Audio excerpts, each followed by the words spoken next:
परंतु ज्या योजना सध्या सुरू आहे त्याचा आपण लाभ घेतो. मला वाटतं त्याचा वापर त्याचा नेहमीच आपण लोकांमध्ये अविरतपणे निवडणूक असू नसू प्रचार करता आलं पाहिजे. कारण की 3 वर्षांची निवडणूक आलीच परत 29ला लोकसभेची आली, विधानसभेची आली. आता या सगळ्या मतदारसंघाच्या पुनर्रचनेमध्ये आपल्या जिल्ह्यात 1 लोकसभेची जागा वाढणार आहे असं म्हणतात, विधानसभेच्या 2 जागा वाढणार आहे असं म्हणतात.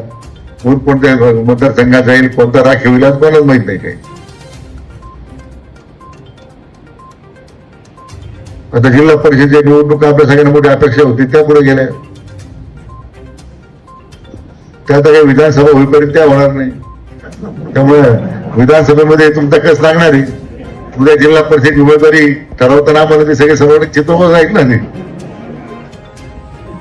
पंचायत समिती, जिल्हा परिषद. त्यामुळे मुद्दा भाबा सोडतो विरोधाचा, पण निवडणुका तर शेवटी पुढे गेल्यात ना.